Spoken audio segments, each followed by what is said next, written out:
sa puso. Yung po, galing po sa puso, GP pa. Yung slogan ko lang, puso para sa bayan. Yun po yun. So lahat po, ito, local, no? Sa local po. Okay. Ay. Ikaw na din siya. Oy, Pantoso, bigyan mo sa mama mo. Mabati ka ng mabati ka lang. Hahanapan ka na limang libo. Ayun po, magandang hapon po sa inyong lahat. At syempre, hindi na po natin pahabahin. Narito na po ang senador na mahal ng buong Pilipinas at ang senador na subaybay naman po natin ang buhay mula po sa kwento ng kahirapan hanggang sa magtagumpay sa buhay. At syempre po, ibinibigay ko na po sa inyo, gaya ng binanggit niya kanina, number 55, Puso para sa Bayan, Senator Kuya Will Revillame. At syempre, kasama na po niya ngayong hapon ang ating first nominee ng GP Party List, galing sa Puso, number 132, si Attorney JP Padiernos. Magandang hapon. Magandang hapon. Ayan, okay ho. Yes po, simulan na po natin yung ating siyempre, maliit na press conference. Sino po yung unang magtatanong? Okay. Yes po, kilala po tapos affiliation. Magandang hapon po. Renz Belta po ng 95.9 Radyo Totoo. Ano po yung nakudyok sa inyo para pasukin itong mundo ng politika? Mas malawak na tulong sa ating mga kababayan. Kasi yung programa ko, everyday, Monday to Friday, limited ang pagtulong. Limited yung nabibigyan ng talagang pagserbisyo. And then, to be a public servant, not just a senator, kung sakaling papalarin ako, dapat ang pagtulong mo sa sambayanan lahat. Majority, hindi yung bilang lang, hindi yung limitado. Once na maupo ka bilang a senator, meron ka malaking budget, aalamin mo kung ano yung mga dapat matulungan ng lugar, yung mga pangangailangan natin mga kababayan na mahirap, yun. Hindi lang naman batas ang kailangan. Kasi marami ng batas na ginawa. Kasi alam mo, to be honest with you, inaaral ko lahat ito. Pag nag-iisa ako sa kwarto, mga lawyers kinakausap ko, ang aking partner na si Atty. JP Padiernos, is a lawyer, nagtatanong ako sa kanya ng mga legalities. Pero ang tanong ko, napakadaming batas na ginawa from since then. Ilang batas na ba yung nagawa para sa mahirap? Gusto ko alamin yung batas na mahirap, na-implement ba? Nagagawa ba? Natutugunan ba? Yun ang isa yun sa mga gusto kong malaman. At kung may magandang batas na mahirap, ipagpapatuloy lang natin yun. Bakit pa ako gagawa ng isang batas kung may maganda ng batas para sa mahirap? Dami lang ng dadami ang batas. Yun lang ang masasabi ko. Muah. Follow-up lang po. Ano po masasabi niyo sa mga kritiko na sinasabing wala kayong plataforma? Alam niyo, hindi man mayan. Alam niyo, tignan niyo, kayo ay mga manunulat, kayo po ay mga nagsasalita sa industriyo ng mga komentaryo. Lahat naman ho ng tumatakbo ngayon, wala naman silang nagustuhan. Wala naman sinabihan na magaling to, gusto ka namin. Laging merong sinasabing hindi maganda, pero sa akin baliwala yun. Hindi ako na-apektuhan doon kasi maganda naman ang aking intensyon at hangarin. So, para sa akin, yung bashing na yan, lahat na yan, hindi ko pinapansin yan. Bakit? Kasi maganda naman ang aking intensyon. Hindi ako para manloko ng kapwa Pilipino. Sabi nila, wala akong plataforma. Gagawin ko yung plataforma ko. Pag nandun ako, alam nyo bakit? Aalamin ko yung mga batas na ginawa na kung maganda na yun, bakit ko pa babaguhin? Isa pa yun. At isa pa, sabi nila wala daw akong alam. Para malaman nyo, totoong wala akong alam. Wala akong alam sa pang-iisa sa kapwa. Wala akong alam sa pang-aabuso ng mga Pilipino. At wala akong alam sa pagnanakaw sa gobyerno. Hindi ko alam. Ang alam ko lang gumawa ng kabutihan at makatulong sa ating mga kabayan. Very well said. Yes po. Next. Kawil, Jonald Trayos ng Balikas News Network. Nabanggit mo na natanong mo din, ano ba ang batas na meron tayo tungkol sa mga mahihirap? Ano ba ang kailangan ng mga mahihirap? At ang isa nga na batas na ipinasan nila dati ay ang pagkakaroon ng 4Ps. Pero sa ngayon, sa halip na kumbaga mas paayusin pa, kung yung pagbibigay, makapili ng tama ng mga benepisyaryo, maging maayos ang pagpapatupad nito, sa ngayon nabawasan pa ang pondo. Sa halip ay ginawa pa ng iba pang mga klase ng kung ano-anong mga ayuda na sabi nung iba ay hindi naman totoong nakakatulong. para ang tao'y matuto at maging magsikhay sa kanilang sarili, sa halip ay natututo lamang maging tamad. Anong masasabi mo rito? Hindi naman siguro. Ako sa totoo lang, all means na pwede mong pagtulong sa kapwa mo. Malaking bagay yan. Ang talagang problema natin is poverty, kahirapan. Sa larangan ng pagtulong nila ng gobyerno ngayon, kahit pa paano may natutulungan. Alam mo, kahit gumawa ka naman ng mabuti, may masasabi pa rin sa'yo. I think yung ginagawa nila ngayon na pagtulong, kaysa hindi ka tumulong. Di mas mabuti na may natutulungan ka. Ngayon, nasa sa kanila naman yan kung anong intention nila. Di ba? Kasi una, hindi pa naman ako nasa politika. So, hindi ko alam kung anong purpose na pagbibigay ng ayuda. During the time of COVID, di ba nagbibigay na tayo ng ayuda? Ngayon, wala ng COVID, may ayuda. Bakit? Siguro nakikita ng gobyerno, talagang mahirap pa rin ang buhay. Kasi talagang ang poverty, 94.7% mahirap ang mga Pilipino. So, para sa akin, marami namang pera ang gobyerno. Kung makakagawa ng paraan, hindi natin sila binibigyan ng yung ini-spoil.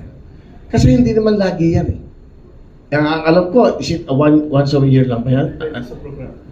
Kasi ang iba-iba't programa po tulad ng na-mention yung 4Ps, AIX, AKAP, lahat po yan ay pondo po ng DSWD at sila po ang nag-i-implement niyan. So, tulad nga ng sanam ni Kuya Will, alam niyo po, pag nung umikot po kami, lalo na po kami, kasi papunta po kami ng ikatlong termino, napakahirap po ng buhay ng ating mga kababayan, lalo na po sa ating mga probinsya. Ang isang tanod, BHW, umaasa lang po sa honoraria. 1,000 kada buwan, hindi po kada linggo, kada buwan. Ano pong pwede niyong gamitin doon sa 1,000 na yun? So, hindi ko po sinasabi na ito po ang long-term or sustainable solution na dapat natin gawin. Kailangan, tama po kayo, no? Yung sinabi niyo po na itong ayuda, is it a good program? Definitely, it helps a lot of Filipinos, especially yung mga nangailangan. Pero, kailangan din po natin gumawa ng mas sustainable na mga programa, livelihood programs lalo na, trabaho. Yun po yung isa sa mga advocacies namin ni Kuya Will, na pag kami po ay palarin na makapaglingkod, ay gusto po namin patibayin yung mga programa na makakatulong po sa mas nangangailangan po. Dagdag ko lang, alam niyo, to be honest with you, nakikita yung programa ko. Kanina, pupunta ako galing kami na Lucena. Sa palengke, jacket lang ang binibigay ko, nag-aagawan, nag-iiyakan. Isipin nyo, jacket pa lang yan. Eh, lalo na, kung di mo sila bibigyan ng ayuda at tulong, paano ng buhay nila? Ibig sabihin, napakalaking bagay sa kanila, isang bagay na nakukuha nila eh. So, nakakatawa na nakikita mo, napapasaya mo sila sa jacket lang. Kasi bawal magbigay ng cellphone, bawal magbigay ng pera. Kung pwede lang, gagawin ko eh. Kaya lang, di ba? Kaya may limitasyon tayo sa eleksyon. Pero sa puso ko, sana magawa ko to. Kung sakaling pagpapalain kami, babalik ako dito at kung ano pwede ko makausap ang mayor, congressman nila, vice mayor, ano ba ang kailangan pa dito sa Lucena. Even here in Lipa, alam ko itong Lipa, progressive na to eh. Di ba? Pero progreso ba ang buhay na mahirap dito? Yung ganun bagay. So alam mo, para sa akin, sa comment na maganda nila na gumagawa ang gobyerno kaysa na binubulsa nila yung ayudang yan na ibibigay sa mahirap. Tapos, pasensya ka na Kuya. Gusto ko lang idagdag yung sinabi ni Kuya po na walang plataforma si Kuya Will, ay hindi po totoo yan. Gusto ko lang po i-clarify na kami po ay palagi pong nag-uusap kung paano po kami makakatulong sa ating mga kababayan sa main advocacies namin. 3 po yan, 3K, kabuhayan or livelihood, kalusugan or medical, at syempre po yung karunungan or edukasyon. Bakit ito pong 3 to? Ito po ay base sa pag-ikot namin sa iba't ibang parte po ng Pilipinas. Doon po namin nakita ano po ang hinahanap ng ating mga kababayan. So hindi po totoo na walang plataforma si Kuya Will, at kung pag-usapan po natin po yung pagdating po sa paggawa ng batas, kaya nga po kami nagsama.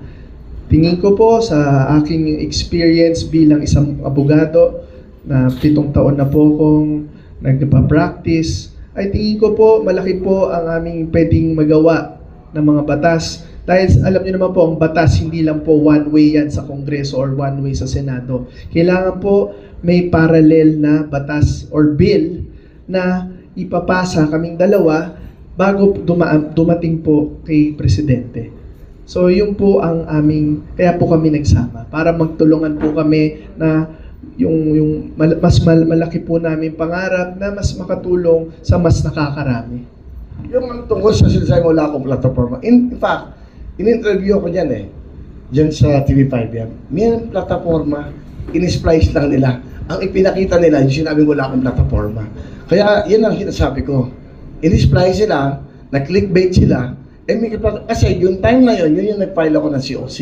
Pag upo ko, tinanong kagad, pwede ba 5 minutes pa lang upo? Oo, kasi COC ko lang Yung plataforma, mamaya ko sasabihin sa inyo, yun ang ginawa in splice yun. So, di ba? Ganoon talaga Meron talaga may ayaw sa'yo, meron may gusto sa'yo.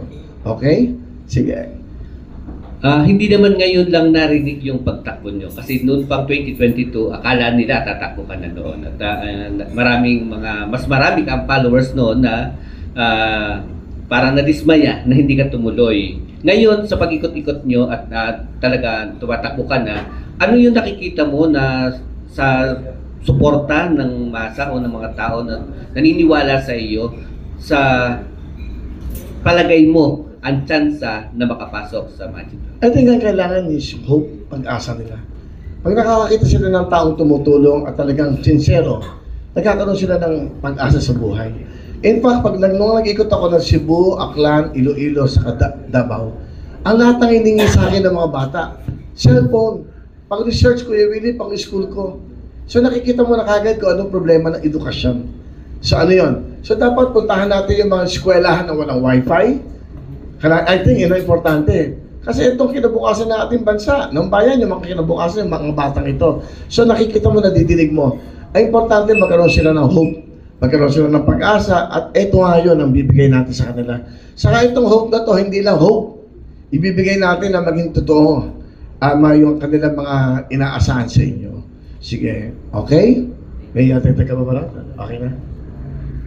Hello po. Ella po from Balisong Channel. So bilang samot-sari ang naging reaction po sa social media tungkol nga sa plataforma, at nabanggit na rin po natin ang tungkol sa plataforma at nagsama kayong dalawa, Attorney Kuya Will. So now, nabanggit mo ang kabuhayan, karunungan at kalusugan. Maaari niyo po bang ihayag ang tatlong plataforma na tinutukoy ninyo na extension programs para po sa kaalaman ng ating mga kababayan? At hindi sila magtanong, ano nga ba itong tatlong plataforma na ito? So this is your chance na sabihin po yun. Alam niyo po, yung plataforma, madami po kasing aspeto yan. Pero bibigyan po namin kayo ng mga examples. So una po, yung sa edukasyon. So edukasyon, bakit po karamihan ng ating mga estudyante tumitigil sa pag-aaral? Dahil kahit libre po ang tuition nila, meron po silang kakulangan na pangbayad ng kanilang allowance. Diba? Yung allowance nila na panggamit sa pangkain nila, pamasahe nila, at pambili po ng mga school supplies, libro. So yun po yung kailangan, yun po yung gusto natin patibayin. Diba? Gumawa ng mga programa sa pamamagitan po ng batas para po mas ma-expand po yung tulong. Kasi alam niyo po, bakit po ba ang education or Department of Education ang pinakamalaking pondo? Nakasaad po yan sa ating saligang batas, sa ating konstitusyon. So, pero 80% po ng ating pondo na binibigay sa DepEd ay napupunta sa teachers pa lang po, salary pa lang po. Yung 20% po ay other things like paggawa ng ng eskwelahan or ng mga classrooms o kaya yung mga equipment na kailangan po natin sa ngayong panahon na ito. So, isa pa po na nakita po namin, lalo na po sa mga probinsya na kailangan po natin i-improve ay yung mga libreng wifi facilities, lalo na po sa mga far-flung areas, yung hindi po nakakakuha ng signal. Bakit po natin kailangan yan? Hindi lang po sa larangan ng edukasyon. Kausap namin si Secretary Herbosa ng DOH. Magkakaroon na po tayo ng mga teleconsultation. Nasa harap nyo na po, may doktor na kahit malayo yung inyong bahay, ay ito na po, meron nyo, pwede na kayo kumonsulta sa doktor sa pamamagitan po ng libreng wifi. So yun po yung sa edukasyon. Meron din po ako nabanggit kanina, tinanong sa akin, yung ating mga school to work programs. Kung saan i-connecta po natin, ginagawa na po to ng mga private companies. Pero pag ginawa pa natin to as a government program, yung pag-connecta ng ating mga estudyante sa mga government agencies and private companies, nang sa ganun, pagka-graduate po nila, may nag-aabang na po na trabaho. Yun po yung sa edukasyon. Pangalawa, yung ating kabuhayan. So sa kabuhayan, andyan po, syempre, yung ating yung pag-improve ng ating mga, andyan po ang TESDA. Ang TESDA po, kailangan din natin yan palakasin. Bakit po? Ito po yung mga nagbibigay ng mga vocational technical working skills na kailangan po ng ating mga kababayan na kasi karamihan po, nag-aral po tayo ng, for example, HRM. Masyado po madaming supply. Diba? Demand and supply and demand. Diba? Law of supply and demand. Kung mas madaming supply ng mga nag-graduate po ng for example, HRM, pero wala naman po trabaho na mag-aantay, wala rin pong silbi yung pinag-aralan natin. So yun po yung gusto nating, yung sinasabi ko po kay Kuya kanina, yung ating livelihood, sustainable livelihood programs. Ano na po sa ating mga magsasaka, yung mga pwede nilang pagkakitaan pag panahon ng gawat o yung panahon na walang anihan. Diba? Yun yung sa kabuhayan. At syempre po, yung ating sa kalusugan. Na-mention ko nga kanina rin po, yung gusto po sana namin i-institutionalize itong mga medical mission na dinadala na po yung mismong ospital sa mga at the barangay level. Kompleto po yan from ECG, X-ray, urinalysis, ultrasound. Meron po doctor consultation, may blood chemistry, at libreng gamot. Yung po yung mga programa na naisip na pag-usapan namin na gusto namin pagtulungan nang maibaba natin yung mga social services. Kaya nga po siguro nasabi ni Kuya Will kanina, gusto niyang maging parte ng Committee on Social Welfare. Because yung sa kanya, tulong Hindi yung gawa ng projects na hindi naman po nakakain ng tao.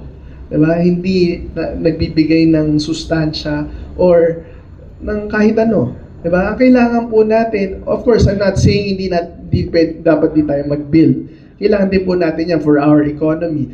Pero, magdagdag po tayo ng priority sa ating mga social services. Yun po yung aming pagtutulungan na ma-improve po sa ating bansa. Magdagdag ko lang, alam niyo, basic needs ng Pilipino sa kahirapan ngayon. Talagang yung pambili ng gamot na mahirap. Sa programa ko, puro seniors May 84 years old, may 90 years old. Anong bulong? Pambili lang gamot ni nanay, kuya. Pag binibigyan ko ng jacket, para sa lola ko lang, para sumaya. The happiness, yan importante. Poverty, ang hirap ng problema natin. Para sa akin, dalawa. Well, i-quote niya ako. The corruption, ang bigat, and poverty. Kung walang corruption, maunlad ng buhay ng ating mga Wala naman ako sinasabi may nagko-corrupt Kailangan maiwasan natin. Kaya tamang mga tao na dapat na mailagay dyan na magsisilbi sa bayan. Para sa akin kasi importante, health is wealth, kalusugan talaga importante. Paano ka magtatrabaho kung may sakit ang nanay, tatay at anak mo? Disorient ka na Hindi ka makakapagtrabaho na maayos. Ngayon, dapat pag may trabaho ka, ayusin mo ang trabaho mo, mahalin mo ang trabaho mo dahil yan ang magbibigay ng magandang buhay sa pamilya mo at edukasyon ng anak mo. And for me, dapat yung edukasyon nagsisimula sa tahanan. Kailangan natuturuan. In fact, alam naman natin, yung mga sinasabi natin na hindi nakapag-aral ng mga magulang, hindi ba siya buti may social media na. Kung may wifi, doon natuturuan ng mga bata. Sa tamang wasto, sa tamang pagtuturo. Saka siguro importante, dapat turuan talaga yung mga magulang, naturuan yung mga anak nila na magandang asal. Para hindi napapariwara ang mga bata. Ito, ang pinag-usapan, basic needs ng Pilipino. Ang dami ng batas na ginawa. Nabago ba ang buhay na mahirap? Ang dami nang nangyari na nangako, may nabago ba? Hopefully, at sana sa aming makakayanan na pagtulong, hindi kami mag-isip, wala na kami hinahangad sa buhay namin. Sobra-sobra pa ang pinagkaloob ng Diyos sa amin. Sobra pa sa pangarap namin at panaginip. Ito naman yung panahon para kami gawing tulay ng Panginoon. sa ating mga kababayan na nangangailangan. The happiness ng aming puso, galing sa puso at puso, yung ngiti ng ating mga kababayan na nakahirap sa buhay. Yun lang, as simpleng gano'n lang. Hindi ako politiko at I will not be called as a politician. Why? I want to be a public servant. Public service yung gusto ko, not a politician. Kasi hindi maganda ang image ng politician. Lagi magnanakaw lang yan. So dapat tanggalin na yung ganong image. Kami, magsisilbi kami sa ating mga kababayan. Yun lang at marami na kami sinasabi, nangangawit na rin kami. Saka ba kami tanong pa kayo, tuloy-tuloy yun na. Lahat ng gusto nyo tanong, sasagutin namin ng tama. Sige lang, okay lang. Jamie Lee De Castro po from Brigada Yes. FM. Kuya Will, ang pagiging isang senador, bahagi nito ang pagsasagawa ng batas. Kahit marami pa pong batas, pero senador po kayo, kinakailangan nyo pa rin gumawa ng isang batas. Bilang isang senador, at kilala kayo sa pangalang Kuya Will, bigyan niyo po ako ng isang batas man lang na kapag nagsabing itong batas na ito, si Kuya Will yan. Okay, magandang tanong yan. Ha? Una, maiangat talaga ang buhay ng mga Pilipino. Na matulungan talaga. Ako para sa akin, ang batas dapat batas para sa mahirap. Marami na tayong batas na ginawa. Tama, ang ganda ng tanong mo ha. Nakakapag-isip yung tanong na yan. Ikaw, ano sa tingin mo ang batas na gagawin ko? Babalik ko sa'yo. Ikaw, baka may suggestion ka. Hindi. Ikaw ba? Kasi isa kang mamamayang Pilipino. Ano ba sa tingin mo ang dapat na batas na gawin ko para sa mga kababayan natin? Bakit ako sa ganun tanong? Hindi kasi nga, gusto kong makinig sa inyo. Okay, yan. Gusto kong makinig sa ano para tama ito ha. Tama itong tinatanong niya sa akin. Para papunta ko ng Senado, isa to sa mga tanong. Nung ako'y di ba? Nagkakampanya. Sige, ikaw. Yan. Actually po, nabanggit niyo po yung sa edukasyon. Napakalaga ng edukasyon at napakaraming gustong mag-aral. Pero anong problema? Yung mga nasa laylayan, pupunta sila sa ang school, private, hindi kaya, may tuition fee. Pupunta sila sa public, hindi kaya. Bakit? Kasi kailangan may grades evaluation doon bago makapasok ang tagal. Ano kulang? School. Bakit konti yung school sa Pilipinas? Ang kabataan ng pag-asa ng bayan, pero konti lang yung school natin, paano matututo? Konti yung funds natin for public education. We have the private, pero can't afford ng mga nasa laylayan. Paano sila? Second, Sige. kalusugan. Alam niyo bang marami namamatay sa ospital? Bakit? Huwag ka magalit sa akin. Kasi ngayon pa lang kami magsisilbi. Sabihin mo sa mga dating senador. Okay lang. Actually, this is based from experience. Okay. Nakita po natin na... Nagtanong binalik, no? Sorry, Kuya Will. Hindi Okay na jacket lang. yan. Okay. Sige. So, Kuya Will, yan po. Hospital. Marami tayong hospital. Of course, that's private. May bayad. Can afford sa mayayaman. Paano ang mga mahihirap? May mga nandoon nakatira sa isla. Namamatay na lang po doon. Tunay na buhay po ito. Namamatay na lang sa isla. Bakit? Hindi alam kung anong naging sakit. Namatay na lang yan. Ano kinamatay niyan? Hindi nga namin alam. Bakit? Kasi hindi po nila alam kung anong sakit. Hindi nakakapagpa-check up. Hindi sila nadadatna ng mga medical missions. Hindi na pupuntahan. Bakit? Nasa laylayan. Nasa bukid. Sino ang madalas sa pupuntahan? Nasa syudad. Nandoon sa kung saan mas nakikita, mas may image ang mga politiko. Tama po ba? Bakit hindi ka tumakbo? Hindi maganda yung sinasabi mo sa amin. Namumulat kami. Alam mo, tanong naman ang lahat yan eh. Alam ko din yan, even yung mag-aaral. Yung mga volunteers na teacher, tumatawid ng ilog para makapagpaturo sa ano. Tama ka. Ngayon, maganda yung sinasabi mo yan, lalagay ko sa isip ko yan.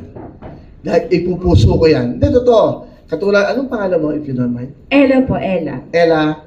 Rivero po. Rivero. Gagawa ko ng bill na Ella sa Senado. Dahil ito isang suggestion. Which is totoo, ito ang nangyayari sa ating bansa. Totoo sinasabi mo, kulang na eskwelahan. Ngayon, siguro, yung tanong mong yan, dapat itanong yan sa mga namumuno dati. First, ngayon pa lang ako uupo. It's a good thing na sinabi mo sa akin yan. I-discuss ko, hahanapin ko yan. Meron ba tayong ganito? Kasi may nagtanong sa akin, si Ella, sa akin galit na galit. Na hindi pa ako nakaupo, sinisigawan na po ako sa interview. Hindi. Pero maganda yung tanong mo. So, iisipan namin ng paraan yan. Eskwelahan sa mga tama ka. Yung gamot, yung hospitalization, tama ka. Volunteers ang kailangan natin yan. Alam mo kasi mahirap ang pupuntahan mo sa bawat isla. Una, sasabihin ko sa'yo, nag-iikot din ako dati. Ayaw nila pumunta ng hospital.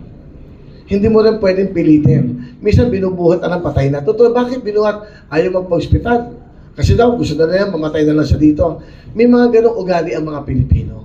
Ngayon, ang pinakamaganda, magbo-volunteer tayo, sana makapagpatayo tayo ng maliit na clinic doon, at every weekend, tatanong tayo na kasi alam mo, alam ko, ang gobyerno nagpapaaral ng mga doktor.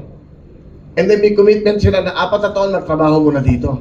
So I think, aaralin ko yan. Kung po pwede, dito muna sila, yung mga isla na sinasabi mo, yan ang pagsilbihan nyo muna mga kabahan. Popondohan natin yan.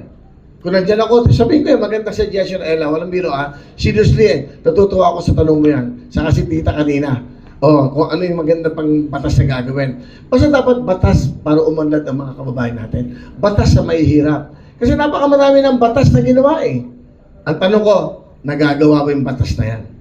Aalamin natin. Okay? Okay na magalit sa amin, ha? Pero kapag gusto itagdag? Hindi, maganda yung passion ni Ate Ella doon. I felt it and we will take it into consideration. But tama po yung sinabi nyo, yung mga lugar na kailangan pa natin bigyan tuunan ng pansin. Lagyan na po natin, yung sinabi ni Kuya Will, medical clinic sa mga areas na yon. Diba? Kasi naalala ko po noon, nung ako po ay member po ako ng JCs, nagtayo po kami ng medical clinic sa Davao del Norte, sa Talaingod, dahil po ang kanilang ospital ay 1 hour away from their municipality. So, ang ginawa po namin, nagtayo po kami ng medical clinic na tapos nagpahingi kami ng support sa LGU para po meron doong naka-station na nurse, at least, diba? Kasi tama yung sinabi ni Ate Ella eh. Paano na lang kung buti na nga lang may mga BHWs tayo. At nadagdag ko lang sa BHW, isa po sa gusto ko pong isulong na batas ay ma-regularize natin yung ating mga BHW na umaasa lang sa honoraria. Regularize under our Department of Health. Para po hindi na sila, kasi kung nagpalit ng administrasyon, kung yung kapitan nag-iba, mawalan sila ng trabaho, co-terminus sila. So, kailangan po natin yung hindi maapektuhan yung pamumuhay nila. Ito po yung pag-regularize ng kanilang trabaho sa gobyerno. Yun lang po. Saka dapat yung magsisilbi dito, tapat talaga. Ang servisyo talaga, hindi maganda, alam mo, nakakatuwa itong mga press con. Alam ba, natututo din ako eh. Tapos yung mga tanong na magaganyan na minsan, hindi ako aware sa tanong mo yan. Pero nakita ko na yan. Tama, pwede maglagay ng clinic, pwede maglagay ng eskwela sa isla. Ngayon, popondohan mo yung mga teachers na volunteers. Kasi yung mga volunteers, wala naman talagang binabayad yung gobyerno dyan. In fact, para malaman mo, sa pag-aalam ko, lahat ng public schools ay libre. Libre lahat. Ang wala lang sa kanila yung allowance. Kaya ang hirap naman umasa lahat sa gobyerno. Hindi naman po pwedeng lahat na lang. Parang hindi na rin maganda yung ganon. Kumbaga, doon na lang kayo nakadepende sa gobyerno. Hindi na-asenso ang buhay ng mga Pilipino. And then, tatlo tinanong mo, kalusugan, edukasyon, ano pa isa? Trabaho. Yung trabaho, kung mas maraming tinatayo ang mga structures, mas maraming mga business, lahat ng ito, mas marami nabibigyan ng trabaho. Na dapat, maraming mag-invest sa atin dito ng mga banyaga. So, dapat pagandahin natin, isa yan, isang problema yan? Peace and order. Kasi pag maganda dito, peaceful ang bansa mo, maraming mag-invest. Pero kung magulo, maraming matatakot. Yan ang mga dapat ayusin. Sa ako, I will be honest. Kung ako'y nandyan, makikipag-usap ako sa presidente. Nung one-on-one, kung bibigyan niya, mahal na Pangulo, ano ba ang pwede natin gawin sa ating bansa? Baka makatulong kami sa'yo. Di ba? Kasi during the campaign, ito yung nadidinig namin hinanaing. Kaya nga wala kaming ang aming strategy sa campaign is, wala kaming malaking stage. Wala kaming mahal na ilaw. Alam bakit? Alam mo ba kung magkano ang gastos doon? 5 milyon yun. Bakit namin uubusin ang pera namin doon? Pakinggan natin yung hinanaing natin mga kababayan. Yung ganito, magmumotoy, bagong palengke. Saan man lugar. Yung mga bahay ng mga shanties, ng mga mahirap. Diba? Ito gagawin namin to na hindi na para manalo kami. Gagawin namin to na taos sa puso namin. Yun lang. Meron ka ba bang katanungan? Okay na? Ano ka na? Nahimasmasan ka na? Okay na? Thank you, Ella. Next. Okay po, nasabi na rin po namin, naitanong na rin po namin lahat. Marinig namin sa inyo. From Balisong Channel po, James Trieta po. Tama po yung mga katanungan, at ito po suggestion lang po. Talaga yung mga nakakausap po namin, mga barangay captain, ang kailangan nila, gusto nilang tumulong at maglingkod sa kanilang mamamayan. Kaso kulang nga po yung pagdating po sa health, yung dinadala na sa ospital ng mga pasyente, inaabot na ng mamatay kasi malayo pa rin yung ospital. Ang kailangan talaga po nila magkameron ng isang maliit na ospital. Kumpleto ang doktor, may nurse, may gamot, 24 hours. Yun lang po sana po yung magawa natin sa mga barangay. Kasi sa barangay po nag-uumpisa lahat eh. Nandun po lahat. At lahat po ng mamamayan po, doon po umaasa agad sa barangay bago po pumunta po sa bayan. Kaya po sana po, suggestion lang po, kung kayo po mapapalarin at na kayo po makakapesto po sa ating sa gobyerno, yung aming po suggestion, sana po unahin niyo po ang laylayan. Sa barangay po tayo mag-umpisa, sa barangay po tayo maglagay na magandang hospital, na maliit na hospital na kayang gampanan po yung mga maliit na pong misang problema. Masakit lang tiyan, kala nila masakit lang tiyan, plus lang po ng mga pampa-asete, yung pala may problema na pala ho sa loob. Doon pa lang po sa barangay, nahihingin lang gamot, tama na. Hindi na po kailangan silang gumastos ng malaki, pumunta pa sa mga private hospital. Doon pa lang po sa barangay, sana po, mailagay po natin ang simpleng hospital. Maliit man, pero malaki magiging tulong sa barangay pa lang po tayo. Maraming salamat po. Ang ganda ng inasabi mo ha, hindi lang yan. Magagawa tayo ng clinic, hospital, ang kailangan nyo, at eskwelahan. Yan ang pagtutuunan ko ng pansin. Kung ako'y papalarin, yan ang nasa isip ko kagad. Kaya nga napakaganda ng ginagawa namin na nakikinig kami sa inyo. Hindi kami pwede mag-desisyon dito ng kami lang. Magpapapogi kami, hindi. Pakikinggan namin kayo. Etong tama, which is totoo naman. Isla, walang klinika. Every weekend, pwedeng libre ng dentista, doktor, so supportahan natin yan. Kung ako ay papalarin at sakaling bibigyan ako ng Senate President ng komite, DSWD, DOH o kaya PhilHealth. Gusto ko kalusuan, gusto ko humaba ang buhay ng bawat Pilipino. Pero maraming salamat sa suggestion mo. We will take note of that. Nasa isip namin yan at nakalista na yan. Tama to. Naalala mo ba sa lipa? Ano pala mo? James po. Si James at si Ella. James and Ella. Bill. Okay. Alright, thank you. Okay. Yes, good afternoon po Kuya Will. Hi. Marlon Lubistro from Diario Veritas. Also from GMA7. Okay. Yes, sir. Ang tanong ko lang po, kabilang sa mga criticism po nila yung mga sa mga artista po na tumatakbo sa politika, bale, yung time management po. Kung sakasakali po napapalarin kayo, paano niyo po mamamanage yung time bilang public servant, and at the same time po kung di ba bilang isang artista rin po. So, yun. Hindi naman po pwede i-compare mga artista sa lahat eh. So, if you will commit yourself as a senator, as a public servant, may commitment ka 24/7. Kasi yun ang pinangako mo sa kanila eh, di ba? Ako kasi 27 years na akong kahit pa paano nakakapagbigay ng saya, nakakatulong sa abot kaya sa akin, sarili ko. So, at that's a commitment, you know? Kasi ang hirap sa ating mga kababayan, minsan nag-judge eh. Hindi naman lahat ng abogado masama, hindi magagaling at hindi mabubuti. Hindi naman lahat ng artista eh, ganon. So, sa bawat individual, iba-iba ang pagkatao. Kasulad yun sa mga kayo, sa mga nag-i-interview, hindi naman lahat eh, di ba? May kanya-kanya tayong ugali eh. Pero para sa akin, ang dapat na commitment to serve is 24/7. Pero dapat aalagaan mo din ang health mo. How can you serve kung ikaw na may karamdaman? So I think importante ikaw muna sa sarili mo, yung utak mo, physically, spiritually, handa ka to serve the country at yung mamamayan. Paano lang po, di ba sabi nila parang kumbaga nag-a-apply na rin kayo ng trabaho ngayon bilang senador at yung taong bayan po yung HR. So kung yung taong bayan po yung kausap po ninyo, bakit kayo dapat i-hire bilang senador? Ano po yung magagawa ng isang Willie Revilla? Well, nasa sa kanila naman yan eh. Alam naman nila yung aking ginawa sa programa. Alam niyo naman yung aking, wala naman akong inabuso, wala naman akong, kumbaga, and I'm paying my taxes legally. Lahat ng binayaran akong tax, legal lahat yan. Hindi ako nandarambong, hindi ako nanloko. doon sa ginawa ko for 27 years at Daily Show, nakikinig din ako. Pinakikiramdaman ko yung pangangailangan. So, siguro hindi naman magiging question na sa akin yan. Ang question na lang gagawin ko bang tama lahat ng pagpasok ko dyan? Yun ang dapat mong gawin. Hindi ka makangako, gawin mo yung obligasyon mo. Kung pala rin ako, 6 na taon. Yung 6 na taon na yun, ilang taon na ako, 64 na ako. Di magiging 70 years old ako. Di ba? Gagawa pa ba ako ng kasamaan? Ilang porsyento na lang ang buhay ko sa mundo? Sana yung naiiwan na porsyentong yun, kung kabutihan na at nakikita ko yung aking mga kabayan na gumaganda ang buhay. Yun lang naman. Yun lang ang para sa akin. Kaya, hindi ko pinipilit na iboto ko, humingi ako ng tulong sa ating mga kabayan para matulungan namin kayo. Kasi, kung hindi nyo kami iluluklok sa posisyon na yan, paano kami makakatulong sa inyo? Yun lang naman. Pahabol lang po na tanong. Pinag-uusapan po natin yung kahirapan. Ang ugat ng lahat nito, korupsyon. Gaano po kayo kahanda na labanan ng korap sa ating gobyerno? Diba, handang-handa kami dyan. Sasabihin natin, kailangan ba natin gawin to? Tingnan nyo itong buhay ng ating mga kababayan. Tingnan nyo itong mga pamilyang ito.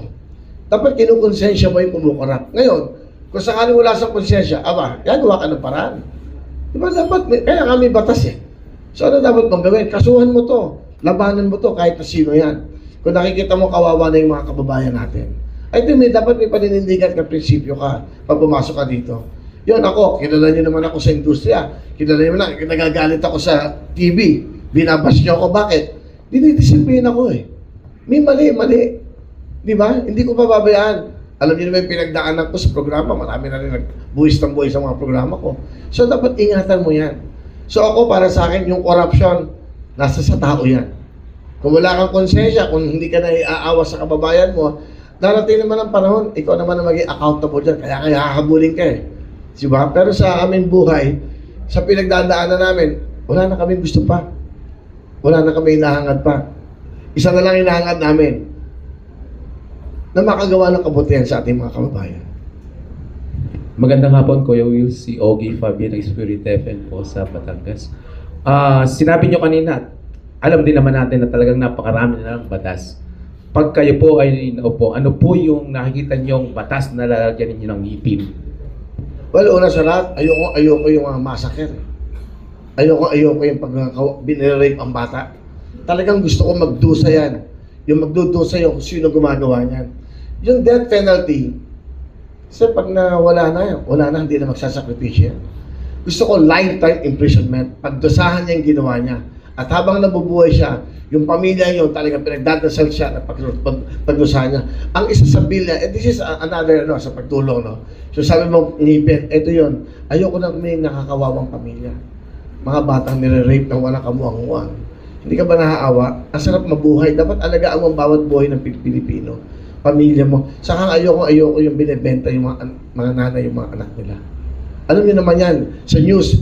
Manood kayo ng news, sa lahat ng klase news. Pagbukas mo, ano bang pinapanood mo? Puro bad news. Riding in tandem, ni-rape, ninakawan, lahat. Wala ka bang napapanood na ang ganda ng ginawa, gumanda ang buhay nito? Wala naman Lahat ng news.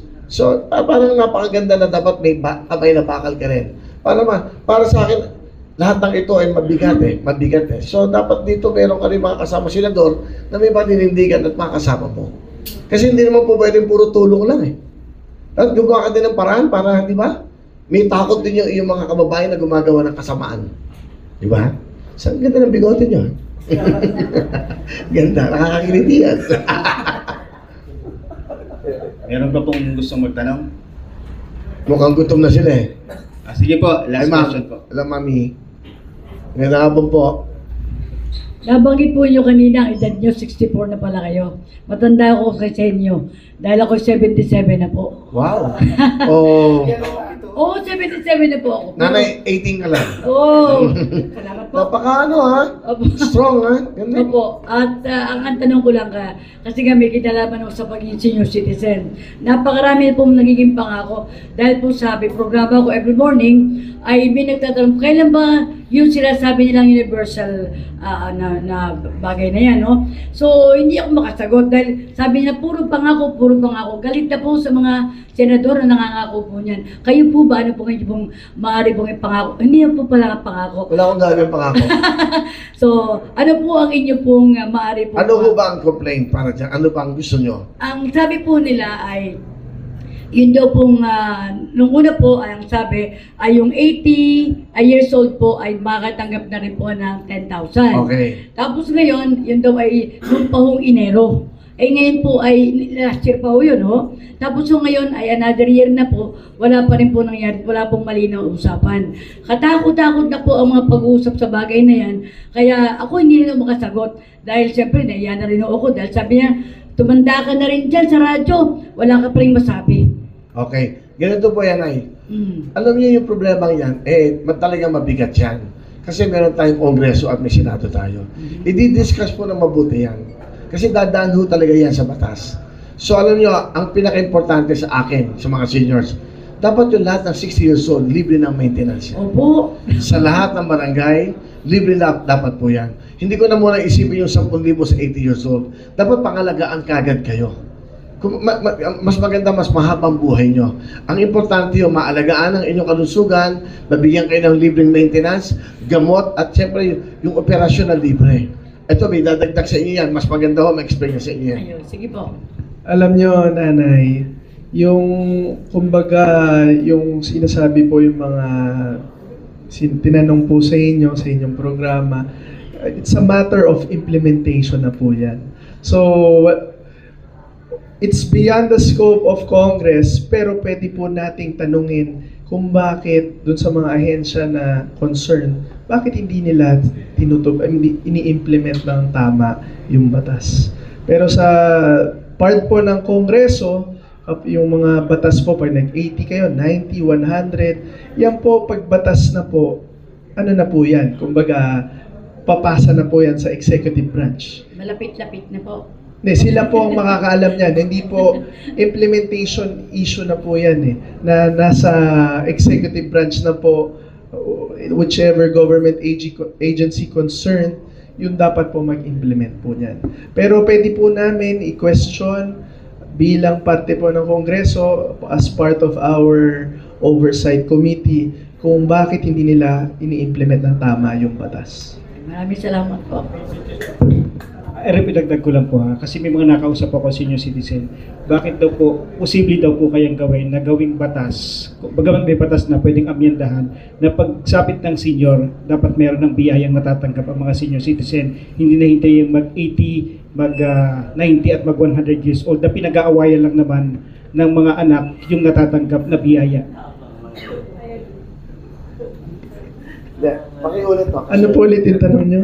Kung pwedeng pag-aralan na pagsapit ng senior ng isang individual, meron nang natatanggap na ayuda, hindi na hintay mag-80, mag-90 at mag-100 na yung tama po yun. Kasi hindi, karamihan din po ng ating kababayan, hindi na umahabot ng 80, 90 sa 100.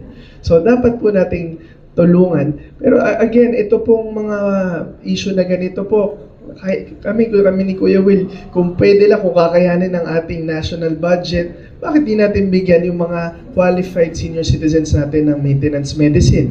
Tama po ba? Lahat naman po tayo gusto natin yan.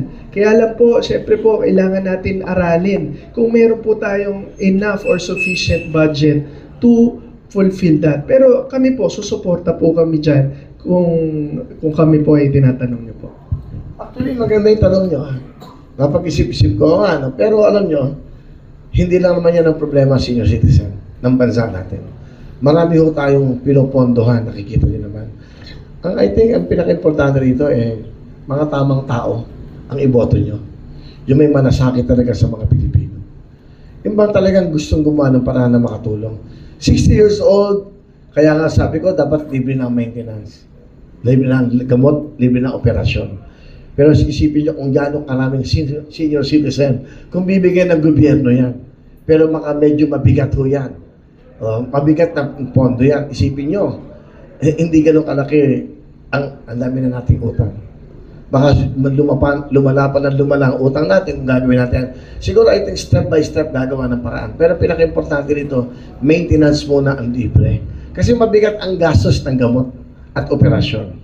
Hindi ba? Katulad yan, kung bibigyan ng pondo yan at 10,000 bawat citizen, hindi naman ibibili ng gamot. Saan dadalhin? Hindi ba? Hindi natin alam kung saan dadalhin eh. So mas maganda yung gamot na mismo ang binibigay para ma-maintain sila. Kasi mahirap doon lagi. Kaya nga gumagawa ang gobyerno ngayon ng may ayuda, kahit papano, natutulungan sila ngayon. Okay. Senior na ba kayo? Hindi pa pala, matanong kayo ng tanong sa senior. Kayo tala. Ay, ako. Pinahirapan niyo pa kami. Nahilo ako sa sagot ko sa inyo. Sir, kaya naman pala. So, in behalf of the seniors, huwag kayong magalala. Alam mo, I'll be honest, natutuwa ako sa press ko na to. Kasi, we're learning. Natututo kami sa inyong mga kailangan na tinatanong. So, once na nandun kami sa Senado, naalala mo, nasa lipa tayo. Aralin nga natin to. Di ba? Aralin nga natin to kasi baka talaga makagawa ng kabutihan to. So, di ba, alam mo, marunong akong tumanaw. Nakita mo sa show ko, pag may nakasama ako, naggumawa ng kabutihan, binabanggit ko. Maraming salamat kay tumulong siya, nakita ko. I really appreciate that. So, ang ganda ng tanong mo, Ella, ang ganda ng tanong sa amin lahat. Ito, learning to, pag-aaral sa amin to. Kasi, makikinig kami sa inyo eh. Huwag kayo makikinig sa amin. Bubulahin lang namin kayo. Makikinig kami sa inyo kasi yun ang gagawin namin. Kaya maraming salamat. Okay? Lumamig na yung ating kakainin. Kanina bang umaga yan. But anyway, ang importante, siguro yung gusto mo sabihin sa ating mga kababayan, Tony? May susunod pa tayo? Message na lang. So, muli po sa ating mga kababayan dito sa Batangas, sa Bayan ng Lipa, kami po ni Kuya Will ay humingi po ng inyong tulong. Nang sa ganun po, yung mga narinig po namin na mga pangangailangan na kinausap po namin, na mga pangarap ng ating kababayan ay maisakatuparan natin at maganda, mas mapalawak pa po namin ang mga programa para po sa bawat Pilipino. Hindi lang po sa Pilipinas, pati na rin po sa buong mundo. Huwag niyo lang po kakalimutan, sa likod ng balota, 132 GP galing sa Puso Party List. Ako po si Attorney JP Padiernos. At siyempre si Kuya Will ay 5-5. Lipa-lipa. Lipa-lipa. But anyway, ako po si Willie de Villame. Hindi mangangako, pero gagawa ng paraan para makagawa ng kabutihan sa inyo lahat. Simple lang ako. Importante, kalusugan nyo, makapagtrabaho, at mabigyan ng magandang edukasyon ng mga anak nyo. Kaya tayo nabubuhay sa mundo because of the family, pamilya nyo. Buuin natin ang bawat pamilya, ng bawat Pilipino na magkaroon ng magandang buhay. Ako, 27 years, nakikinig ang tenga ko. Damdamin ng puso ko, nakikiramdam. Ngayon, ang boses ko para sa masang Pilipino at may boses na kayo sa Senado. Simple lang ulit, hingi kami ng tulong sa inyong lahat dito sa Batangas, mga tiga-Lipa. Kasi hindi namin magagawa ito kung hindi ko kami makakaupo sa Senado at sa Kongreso. Sa mga kamay nyo, lahat ng pangarap nyo, kami naman ay uutusan nyo lamang. Kami magiging tunay lamang sa lahat ng mga hinanaing ng mga Pilipino. Ako si Willie de Villame, walang pinapangako, pero gagawa ng paraan para sa inyo. Maraming po salamat. Maraming salamat po sa inyo. At syempre, number 55 sa balota, ang puso para sa bayan, Senator Willie, Kuya Will Revillame. At syempre, 132 sa likod ng balota, GP Party List Attorney JP Padiernos. Thank you.